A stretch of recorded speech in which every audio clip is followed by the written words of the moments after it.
Salut tout le monde! Bienvenue à une autre de mes vidéos sur ma chaîne qui est en lien avec le travail du sexe.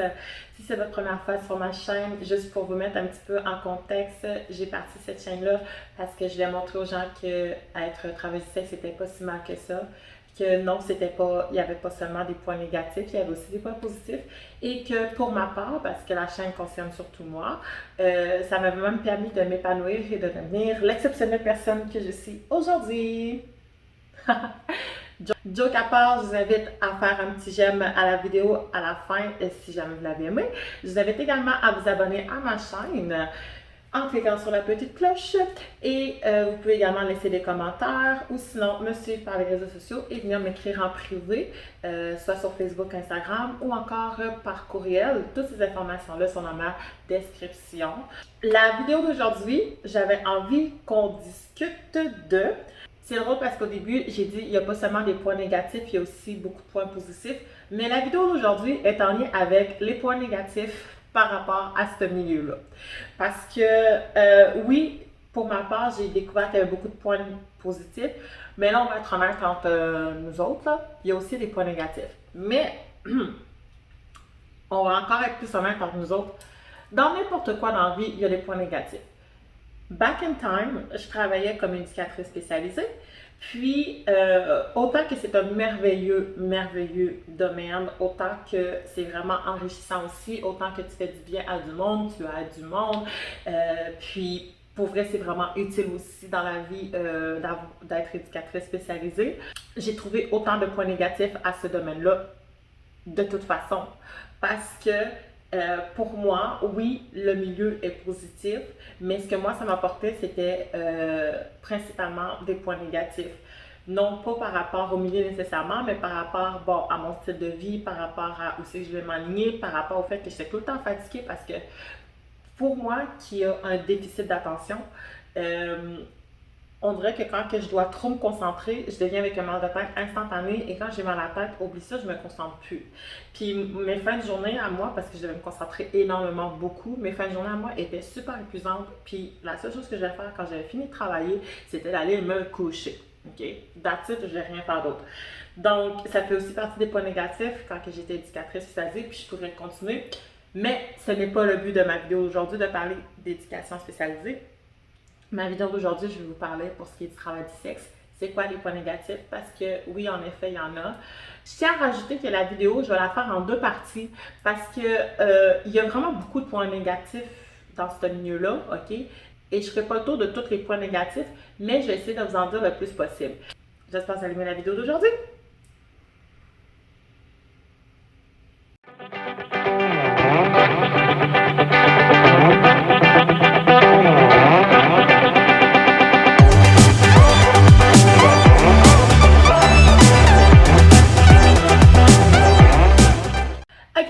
Avant de commencer, je veux par contre mettre un petit point au clair, OK? Ma vidéo d'aujourd'hui, non, on ne va pas parler des points négatifs de ce qui est de la drogue, de l'alcool, du viol, des pimps, et etc. J'en passe des points que les médias aiment beaucoup parler ou que les gens retiennent en général. Ce n'est pas le but de ma vidéo d'aujourd'hui. Premièrement, parce que pour ce qui est de la drogue puis de l'alcool, je m'excuse, mais tu n'as pas besoin de travailler dans le milieu du sexe pour que ça soit un point négatif.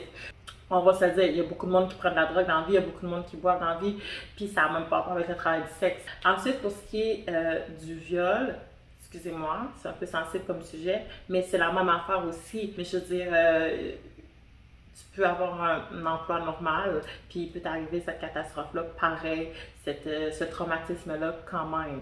Donc, non, ça ne fait pas partie des points négatifs dont je vais parler. Et l'autre que j'ai dit, d'avoir un pimp, j'en parlerai juste pas parce que ça ne concerne pas tout le monde. Moi, personnellement, j'ai jamais eu affaire avec un pimp et je n'ai aucunement l'intention de faire affaire avec un pimp non plus. Puis, je sais qu'il y a beaucoup de monde aussi qui font pas affaire avec des pimps. Donc, ces sujets-là, c'est pas, je ne rentrerai pas ça dans mes points négatifs parce que c'est pas le but vraiment de ma vidéo. Mais je vais vous expliquer d'autres points négatifs par contre qui sont en plus, on va dire, général attribués à cette vidéo-là. Puis vous allez vous rendre compte aussi que certains points négatifs que je vais dire, je les ai déjà dit dans mes vidéos précédentes. Donc ça se peut que j'ai skip un peu rapidement. Mais si vous voulez vraiment plus approfondir, vous pouvez toujours aller voir mes vidéos d'avant. Parfait? Donc commençons. Le premier que je vais dire, puis que bon, c'est évident, et comme j'ai dit, je l'ai dit dans beaucoup de mes vidéos, et je le redis encore aujourd'hui, c'est bien sûr mentir ou, comme moi j'aime le dire, cacher sa double vie. Mais bon, quand on dit cacher sa double vie, pour certains, ça signifie mentir. Écoutez, voyez-le de la façon dont vous voulez. Moi, personnellement, ça m'est égal. Je vais juste dire comment que moi je le vois. Donc ça fait partie des points négatifs. Si tu te lances dans le travail du sexe, moi c'est quelque chose que j'aurais aimé ça qu'on me dise au départ. Salut, oui, si tu veux pas que de la terre entière sache que tu travailles du sexe, ben il va falloir que tu le caches. Le cacher, ça peut être parfois difficile, comme ça peut être très facile. Je veux dire, si déjà en partant, t'es célibataire, puis bon, je sais pas moi, ta famille habite dans un autre pays, puis ben t'as pas vraiment beaucoup d'amis. Mettons que t'as la vie parfaite, que tu viens de déménager dans une nouvelle place, ben cacher le fait que, je sais pas moi, t'es danseuse ou t'es masseuse, ça peut être un peu plus facile. Mais si tu décides de faire ça dans la petite ville où c'est que t'es né, t'as grandi, où c'est tous tes amis, ta famille, tes professeurs vivent, ça risque d'être un petit peu plus dur de cacher sa double vie. Puis, à longue, si t'es pas, mettons, c'est pas ce que je veux dire, mais si t'es pas bonne pour jongler avec ta double vie, oublie ça. Parce qu'à un moment donné, tu vas juste te faire avoir, puis là, ben, that's it, finalement, ta double vie, elle va te révéler au grand jour, puis ben, on va finir par savoir que tu mens parce que tu es travailleuse du sexe. Aussi simple que ça. Donc, pour moi, ça, je trouve que c'est un point négatif. Pour d'autres, c'est pas un point négatif, tout simplement parce qu'il y en a qui la cachent juste pas. Moi, aujourd'hui, je la cache plus.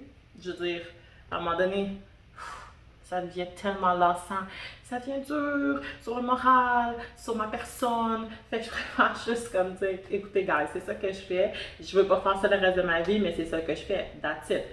Puis, ben, je crois que c'est juste, je sais pas, je crois que c'est juste bien aussi d'être honnête avec soi-même. Ça fait du bien à sa personne. Mais je tiens quand même à vous dire que oui, ça fait partie quand même des points négatifs de devoir cacher sa double vie. Ensuite, un autre point négatif que je dirais que moi j'ai découvert avec le temps, c'est des sacrifices. Bon, parce que un peu en lien avec justement cacher sa double vie, j'ai dû, comment dire, j'ai dû mettre, mettons, bon, peut-être des amis de côté, j'ai dû mettre ma relation amoureuse de côté, puis ça, je l'en ai déjà parlé dans une autre vidéo précédente, où c'est que, tu sais, dire à un gars, hey, salut, je suis masseuse érotique, c'est pas la chose que tu veux qu'il sache en premier, ok, tu comprends? Parce que ça risque de le faire fuir, parce que c'est pas tous les gars qui sont ouverts d'esprit à ce point-là pour accepter que oui, sa copine est masseuse érotique. Je sais qu'il y a des filles qui sont en couple, puis leur situation va super bien, puis même le gars le sait qu'elles sont masseuses, ou qu'elles sont travailleuses du sexe, ou qu'elles sont danseuses, ou peu importe, ok? Ça, je sais qu'il y en a il y a des couples qui vivent très bien avec ça. Malheureusement, on va se dire la vérité, c'est pas tout le monde. Donc, ça se peut que tu fasses des sacrifices, dans le sens que si vraiment, exemple comme moi, finalement t'aimes ce milieu-là, ben peut-être que tu vas mettre de côté ta situation amoureuse pour pendant encore un petit peu faire d'argent, puis mais que tu te sentes bien financièrement, que tu as des projets ou que tu saches où que tu veux te lancer plus tard, ben là, tu vas te dire comme, ok, ben c'est fini ce milieu-là, maintenant je suis prête à me concentrer puis avoir un futur copain. Ou ben sinon, tu essaies de jumeler les deux ensemble. Ça peut être aussi des sacrifices familiales. Je sais qu'il y a des personnes qui, pour expression, ils ont été parler à leur famille ou vice-versa parce que, bon, ils faisaient ça. Parce que, encore une fois, c'est pas tout le monde qui accepte ça. Ça peut être des sacrifices amicaux aussi, ça peut être des sacrifices au niveau de l'emploi.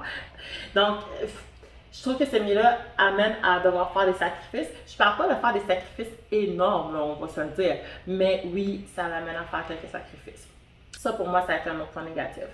Ensuite, si on arrive dans le côté un peu plus monétairement parlant, oui, comme vous savez, cet emploi-là vous amène à faire de l'argent. Warning, ok? Vraiment, là, faites attention parce que si vous faites l'erreur que la plupart des filles font quand ils commencent dans ce milieu-là, je l'ai faite moi aussi, qui s'appelle l'erreur de Oh my god, je fais full d'argent, donc Oh my god, je dépense full. C'est vraiment, mais vraiment pas une bonne idée. Faites pas ça, ok? Parce que ce milieu-là, ok, vu que tu fais de l'argent, ça t'amène aussi à faire des dépenses excessives, fait que ça t'amène à avoir une vie un peu plus dans ta tête luxueuse. C'est faux là, ok? C'est juste un mauvais mindset, ok? Puis arrêtez ça tout de suite. Je vous le dis, c'est un fait, peu importe n'importe qui est là-dedans va vous le dire. Moi, personnellement, ma vie, elle a radicalement changé le jour où j'ai commencé à travailler là-dedans parce que je faisais de l'argent. Comparativement à avant, quand je ne connaissais pas ce milieu-là, je me suis mis, bon, ok, à checker pour des appartements un peu plus chers. Je me suis mis à magasiner encore plus de vêtements, à dépenser comme une fois dans des souliers, à manger tout le temps en restaurant. Après ça, ben là, ok, je voulais changer ma voiture, fait que j'ai changé ma voiture. Après ça, ben là, je voulais faire des activités, des voyages. Et je me suis mis à vivre une vie comme si j'étais riche, ok? Mais quand tu te mets à vivre comme ça, il faut aussi que euh, voyons, il faut aussi que ton income suive, OK? Puis dans cette situation-là, on pense tout qu'on va tout le temps faire de l'argent puis ça va tout le temps bien aller. Sauf qu'un autre point négatif que je vais parler plus tard, dans ce milieu-là, ça se peut aussi que tu ne fasses pas d'argent, OK? C'est un fait, c'est pas que tu as une paye à toutes les semaines. Mais j'en parlerai plus tard. Donc, ça t'amène à faire des dépenses excessives. Fait qu'à moins que tu sois vraiment bonne et consciente comment bien gérer ton argent, fais attention. Parce que à la minute que tu commences à dépenser comme une folle, là, tu calcules toutes tes dépenses puis tu te rends compte que finalement, il faut que tu travailles 2 fois plus pour pouvoir subvenir aux besoins que tu t'es créé. Non. Moi, en tout cas, je sais, je l'ai fait au début, cette erreur-là, puis aujourd'hui, je réalise que ouais, j'aurais pu juste sauver cet argent-là, puis ben, aujourd'hui, j'aurais pu plus me gâter autrement. Mais je veux dire, je suis pas malheureuse aujourd'hui, c'est pas ça que je dis. Mais juste faire attention parce que ça t'amène vraiment à faire des dépenses excessives. Ce qui m'amène à parler du point que je disais dans mon point précédent. C'est pas un milieu où c'est que c'est garanti que tu vas toujours faire de l'argent.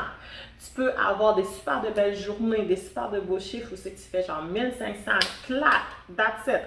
Après ça, tu peux être 2 jours à travailler puis tu fais zéro. Oui, je sais, il y a des personnes qui sont des travailleurs du sexe puis ils font la palette, OK? OK, that's fine, c'est parfait. Mais là, moi, je veux parler à la petite échelle, OK? Moi, personnellement, j'en ai connu des chiffres où c'est que j'ai fait zéro. J'ai connu des semaines, pour vrai, j'ai connu des semaines où c'est que j'aurais eu une vraie job puis j'aurais probablement fait plus.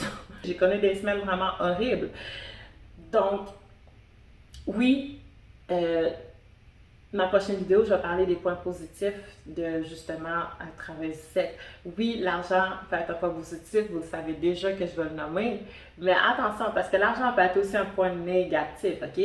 Dans les dépenses excessives, puis dans le fait que c'est pas garanti que tu vas faire tout le temps d'argent dans ce milieu-là. C'est pas garanti que tu vas avoir une paye à la fin de la journée, mais par contre, si tu as un vrai job, ok, tu sais que bon, tu fais tes heures, puis aux 2 semaines, aux semaines, au mois, ou peu importe quand tu es payé, c'est sûr et certain que tu vas avoir une paye. Dans ce milieu-là, c'est différent. Okay. Sinon, qu'est-ce que je pourrais dire aussi que. Oui, celle-là aussi, c'est vrai. Je trouve que ça, c'est une opinion personnelle, ok, mais je sais qu'il y a beaucoup de monde qui vont être d'accord avec moi aussi. C'est un milieu malsain, ok, il faut faire attention.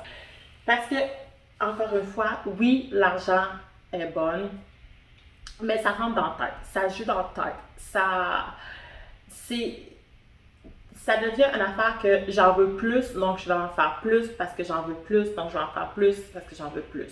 Si tu suis cet algorithme-là de la bonne façon, tu peux devenir super successful juste en étant travailleuse du sexe. Je connais une fille, ok, que j'ai rencontrée à Miami, qui, elle, wow, aujourd'hui, elle vit la vie de rêve, ok? Puis elle était pendant quoi, 7 ans, elle m'a dit? Ouais, elle est rendue à une trentaine d'années aujourd'hui, puis elle a travaillé en tout cas pendant à peu près 7 ans au total dans sa vie dans le travail du sexe à Miami. Puis aujourd'hui, elle est. Je suis comme, ok, pour vrai, t'es mon exemple, là. Mais moi, je veux pas travailler 7 ans, je veux travailler le maximum 5 ans. C'est que si tu le fais de la bonne façon, ça peut être positif.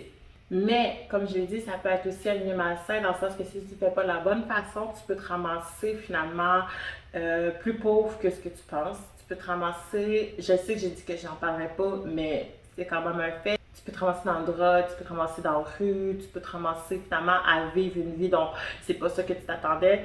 Tu peux te ramasser à juste dépendre de ce travail-là aussi sans avoir d'autres buts futurs.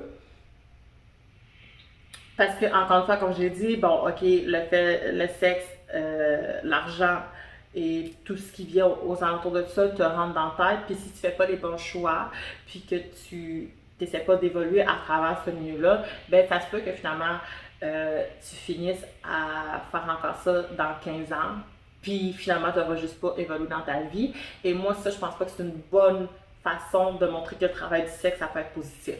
Quelqu'un qui fait encore ça au bout de 15 ans, 20 ans, je me dis à un moment donné, à quel moment dans ta vie t'as pas compris que tu pourrais faire plus, mettons, OK? Ou que tu t'es pas dit, je vais me sauver, je vais mettre de l'argent de côté, puis après ça, cet argent-là, je vais l'investir, puis après ça, je vais l'investir dans l'immobilier, ou je vais aller faire un cours pour me rendre plus loin. Je veux dire, en même temps, mais ça, c'est mon opinion personnelle, je trouve pas que être travailler du sexe, c'est quelque chose que tu dis que je vais faire le reste de ma vie non plus. Donc, c'est pour ça que je dis que ça peut être un milieu malsain. Donc, c'est tout pour la vidéo d'aujourd'hui de ce qui est de la première partie. Pour ce qui est des points négatifs. Donc, je vous invite à faire un petit j'aime si vous avez aimé la vidéo, de vous abonner à ma chaîne si ce n'est pas déjà fait, ou encore de me laisser des commentaires ou de me suivre sur mes réseaux sociaux. Puis, je vous invite aussi à être là la semaine prochaine pour la deuxième partie, parce que je vais continuer de vous expliquer d'autres points négatifs, parce qu'il y en a tellement des points négatifs que la liste, ça serait longue de faire Miami, New York. Ok, j'exagère peut-être un petit peu, là, mais vous comprenez le point, là, ok? Fait que sur ce, je vous souhaite une bonne fin de journée, puis je vous dis à la semaine prochaine pour la deuxième partie.